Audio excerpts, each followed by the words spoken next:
Now on CoastTV News. A close call in Ocean City, why short-term rental restrictions won't be going into effect in the resort town. Surf alert, water advisories just went up at 3 Delaware beaches. We'll tell you which ones. And stepping down, why Julianne Murray is leaving her post as Delaware's Republican Party chair.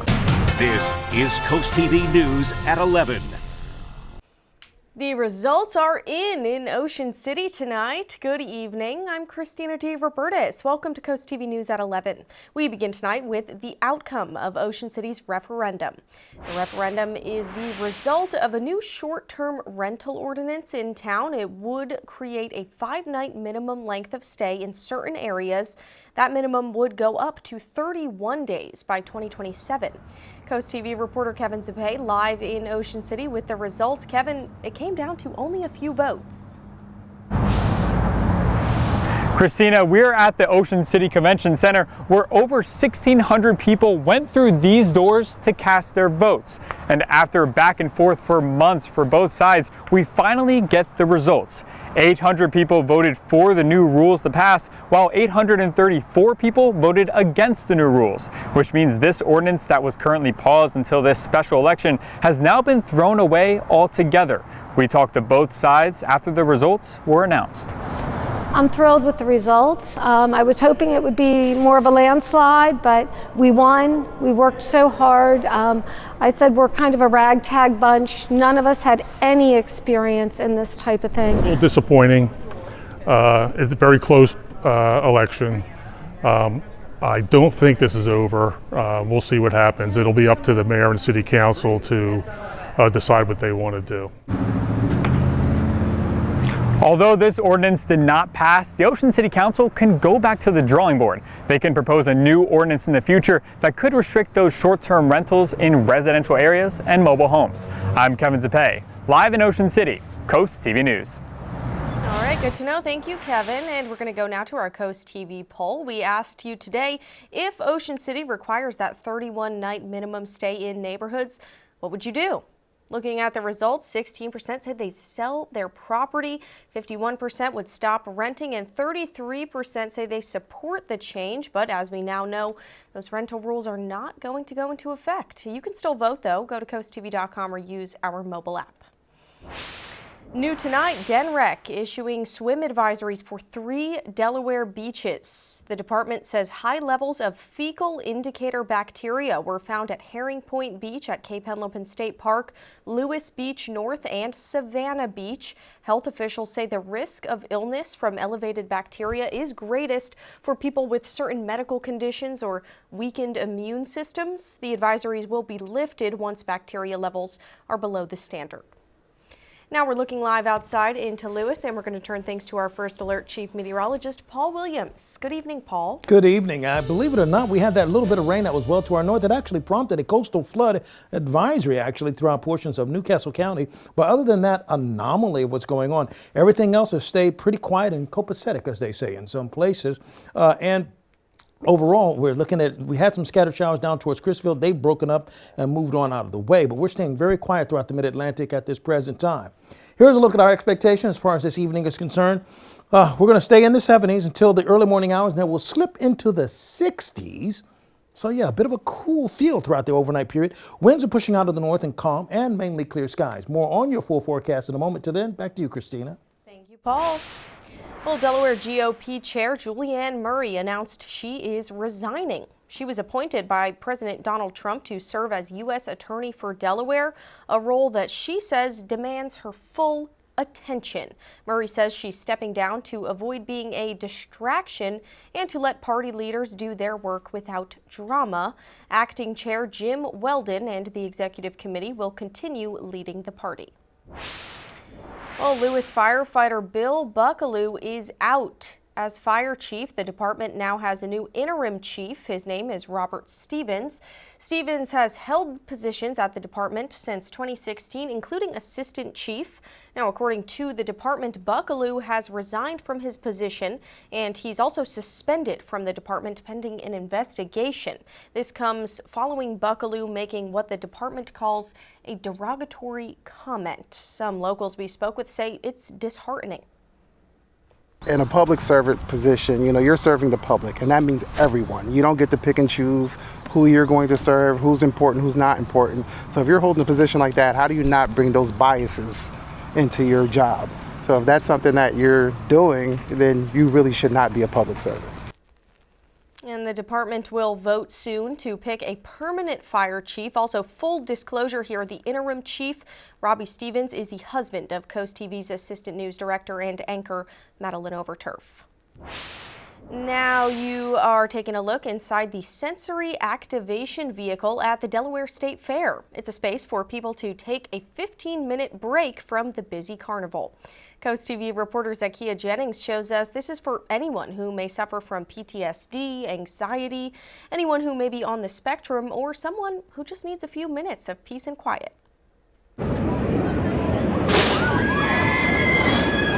Screams of excitement and joy from fairgoers on a carnival ride. However, for some, these sounds Nice one. It's a water gun race, guys. can lead to sensory overload. We tend to always need a quiet moment when things get a little loud. Which is why the Delaware State Fair is now offering a sensory activation vehicle. For a mama of 4, Brianna Lindsay, and her daughter, Kaya Lindsay, the 15 minutes they can spend in there is a lifesaver. I personally suffer from anxiety, just being postpartum, having a lot of kids. I often get overstimulated. And then I see it in my kids also. If things are too loud, we need quiet options. The Delaware State Fair tried to set up a sensory inclusion initiative in 2024, but marketing manager Carly Callahan says more research was needed to provide a true sensory inclusive space. We took the time from then until now to become educated. All of our staff, our volunteers, are certified by sensory or for sensory inclusion by Culture City.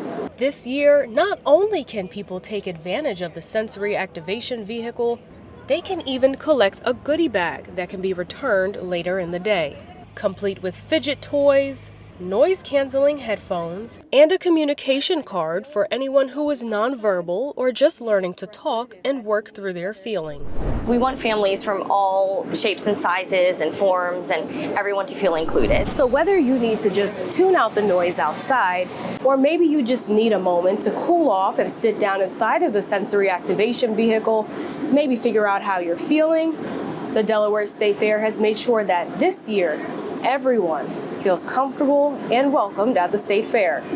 In Harrington, Zakia Jennings, Coast TV News. Now we'll go to Dover, where people there fed up with ongoing violence and they're coming together to create change.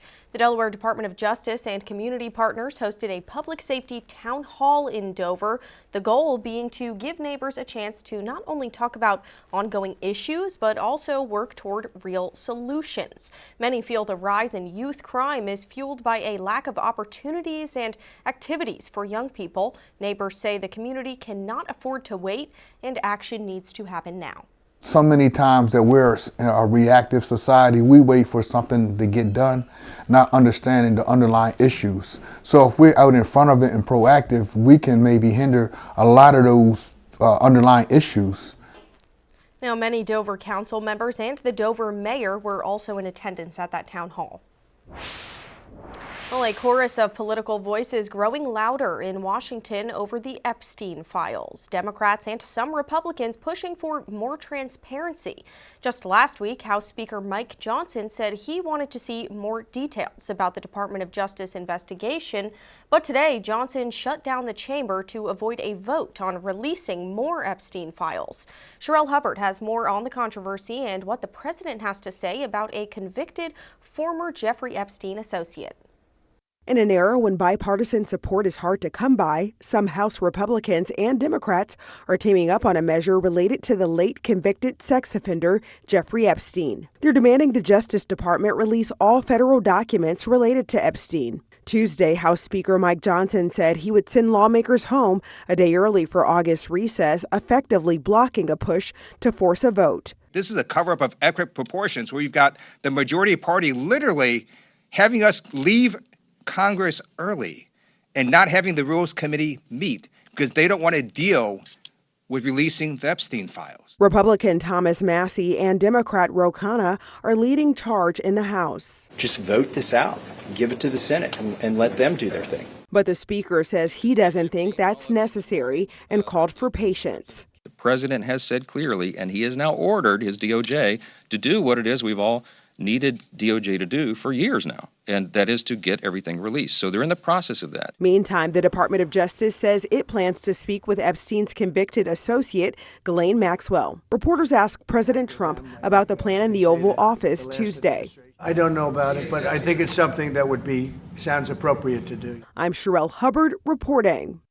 And we are just getting started tonight. Coming up next, AI voice scams and why OpenAI's CEO says a fraud crisis is coming. But first, remembering the godfather of heavy metal, a look back on Ozzy Osbourne's legendary music career. Well, let's look at the Bay forecast. We're going to go from 84 to 94. That transition from the great weather we've had to some weather we're just going to have to deal with is coming up in about 60 seconds. Taking a look at our current conditions in Lewis, we're staying mainly clear. We're actually enjoying mostly clear skies. We're going to see some late clouds develop as we go into the early morning hours for a Wednesday. But overall, we're still riding that wave of beautiful weather for the next 24 hours.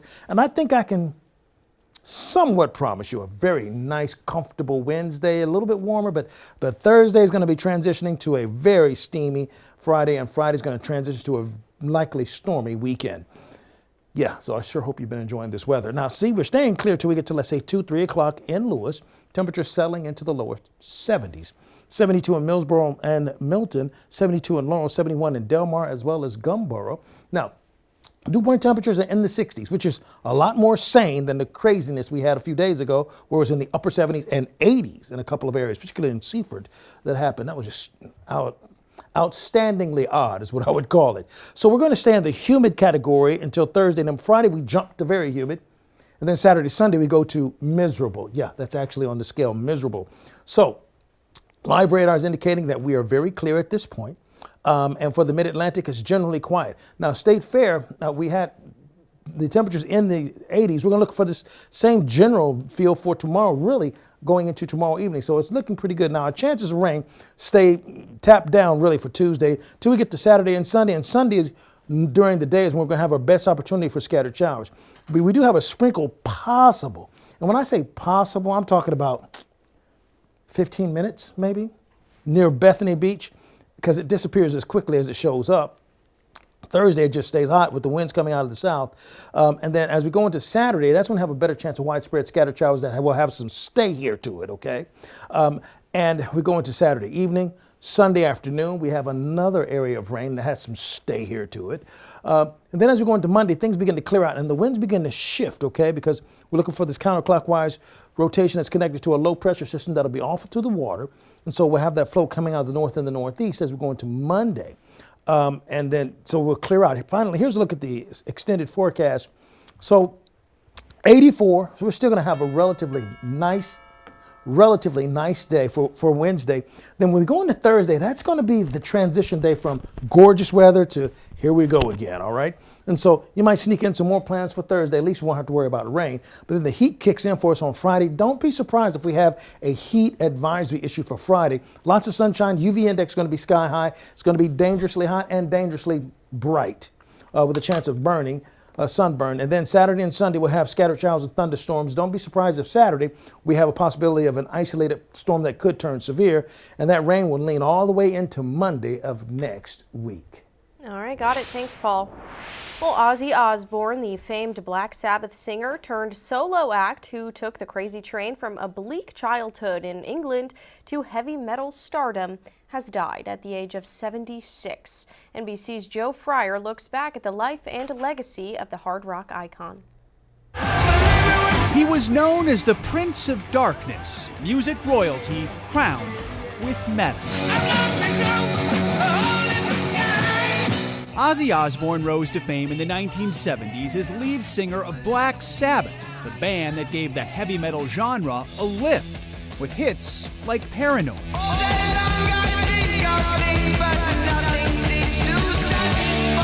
Then in 1979, came major changes.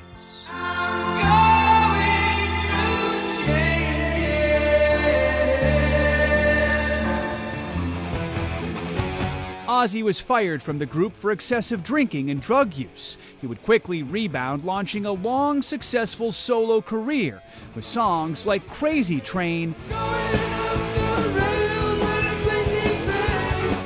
and the power ballad Mama, I'm Coming Home. What rock and roll has done for me is you couldn't buy it. I mean, it's changed everything for me, because like 20 years ago, I was just a nothing person living in a nothing existence. I never had any excitement in my life. Osbourne was born in 1948 in Birmingham, England. As a young boy, he never could have imagined decades later he'd perform for the Queen, singing at her Golden Jubilee in 2002. It was a career filled with accomplishments, winning Grammy Awards, a star on the Hollywood Walk of Fame, and the creation of Ozfest, a successful music festival that boosted up-and-coming bands. But there were challenges, too. He was accused of being a negative influence on teens and of worshiping Satan, an allegation he roundly rejected. I have a big heart. All I want to do is make people smile. But there's so many people out there that think that I'm the devil, and like, that's an act that I do, it's show business. Though there was the time he bit the head off a bat while on stage, something so enmeshed in his lore, he even reenacted it on his tour. So I picked it up, bite the thing's head off, and suddenly everybody's freaking out because it's a real bat. It's a moment that would be parodied throughout his life. He created even more memorable moments on the reality show The Osbourne. I pressed his one button and the shower starts. I'm going. It's a surprising hit for MTV that chronicled Ozzy, his wife Sharon, and two of their kids, Jack and Kelly. Ozzy did ultimately reunite with Black Sabbath, occasionally touring with the group. Over the years, he struggled with sobriety, but credited Sharon with saving his life. Sharon's my heart and soul. If it wasn't for Sharon, I would be dead long ago. I wouldn't have lost it. And me too. He saved me, and I saved him. He also dealt with health problems, including Parkinson's disease, yet he kept making music. It's what I do, It's the greatest love affair that I've ever had in my life. A legacy of light from the Prince of Darkness. Joe Fryer, NBC News. Still ahead tonight, campus versus Capitol, the latest in Harvard's court battle with the Trump administration. This is CoastTV News at 11. Well, today, a warning from OpenAI CEO Sam Altman. He says the financial industry should prepare for a, quote, significant impending fraud crisis. Take a listen. I am very nervous that we have a significant impending fraud crisis because of this. There's obviously some reports now of these sort of like ransom attacks where people have the voice of your kid or your parent and they make this urgent call. That is going to get so compelling. Right now it's a voice call, soon it's going to be a video FaceTime. It'll be indistinguishable from reality. And this was earlier today in Washington. Altman spoke at a Federal Reserve conference. Also, attorneys representing Harvard University and the Trump administration faced off in a federal courtroom Monday. Harvard suing the Trump administration after it froze more than $2 billion in federal funding for research earlier this year. The university's attorney accused the government of violating the First Amendment and the Civil Rights Act. The attorney for the Trump administration argued Harvard has failed to address anti-Semitism. Here's what Trump had to say about it today. We won the case yesterday. Anybody that was there that was a neutral would say we easily won the case. But a lot of the case and a big part of it's going to be how much money Harvard gets in the future. That's not part of the case, and they're not going to get very much. Now, the judge did not issue a ruling Monday, and Harvard has asked for an expedited final decision. President Trump preemptively attacked the judge on social media following the conclusion of that hearing Monday. He said the administration will appeal if the judge rules against them. Coming up in sports tonight, there was a walk-off in Delaware Little League softball's game today. We'll tell you if it kept them alive or sent them home. And coming up, if you're tired of tossing and turning, tips from an expert on how to get good quality sleep. Well, you can get a good quality game out for tomorrow on the golf course because the weather's going to be absolutely gorgeous, absolutely excellent. 86 with plenty of sunshine, but it is starting to get a little bit warmer. The Health and Human Services Department is taking action to ensure organ donation is carried out properly. This comes after a federal investigation found problems with how an organization in the Kentucky region handled donations. The company is now called Network for Hope. Investigators examined more than 350 cases. They found about 70 patients had neurological problems that made them unfit for organ donation. Also, 28 cases involved patients who may not have been dead at the time of organ donation. Network for Hope says it is cooperating with the federal government. A new study found alarming levels of forever chemicals in a sampling of reusable menstrual pads and underwear for women. Reusable feminine hygiene products are growing in popularity among women looking for some eco-friendly options, but researchers detected extremely high levels of PFAS substances linked to serious health problems, including cancer. The study analyzed a total of 59 products, including period underwear, reusable pads, and menstrual cups. Researchers did not identify manufacturers, but they say the majority of those products were made in the U.S. It's a critical key to overall health, but about 1 in 3 U.S. adults report not getting enough sleep every day, according to the CDC. And in today's Health Minute, Mandy Gaither has simple ways to get some good Z's. Just like eating, drinking, and breathing, sleep is a basic need and one many in the U.S. don't meet. Most people have difficulty falling asleep at one point or another, or they wake up in the middle of the night and can't get back to sleep. Sleep deficiency is linked to many chronic health problems like heart disease, kidney disease, high blood pressure, diabetes, stroke, obesity, and depression. If you're having problems getting those Z's, there are simple ways to set yourself up for success, says Dr. Sanjay Gupta. The first one is something called cognitive shuffling, where you think of random, non-emotional words, and then you pick an item and spend a few seconds thinking of words that start with each letter in that item. So, for example, let's use shoe. The first letter is S, sock, soccer, spoon. Then H, horse, hare, hippo. You get the idea. Gupta says this practice can help quiet your mind and block stressful thoughts that may be keeping you awake. Next tactic, he says to rely on good old-fashioned comfort. Sleep with your socks on maybe. Use a weighted blanket.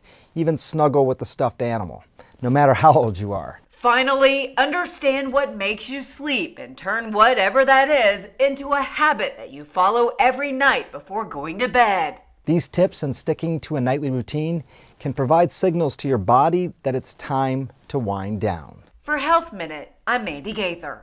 The Delmarva Sports Network from the Wawa Studios. Delmar Little League Softball Summer was on the line today. The Maryland State Champions are on the losing side of the Mid-Atlantic Regional Bracket after a loss to Pennsylvania on Sunday.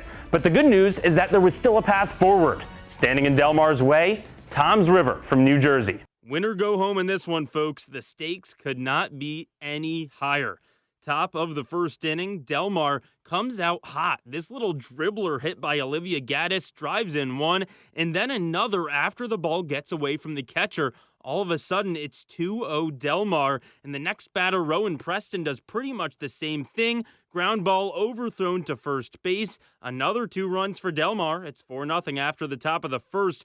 But New Jersey responds in the bottom. Cecilia Harris gets all of this ball, drives it to center field. Tom Rivers scores its first run of the game. They tack on another run to make it 4-2. And then New Jersey picks up another run in the bottom of the second. After this throw to third base gets away, Delmar's lead all of a sudden cut just to 1. In bottom 4, New Jersey ties the game. Ella O'Neill poked the ball through the infield. Game's tied 4-4 after 4. In bottom 6, 2 runners on, 1 out. Jalen Brown delivers. Ball gets past second base. Winning run comes home to score from second, and New Jersey walks it off, winning 5-4. That'll do it for sports, folks. Have a great rest of your night. Now here's a live look into Salisbury from Salisbury University. We'll have one more check on the forecast after this. Here's a look at our Ocean City. We're looking at Gateway Subaru camera, 77 degrees. We can see the waves coming up right now.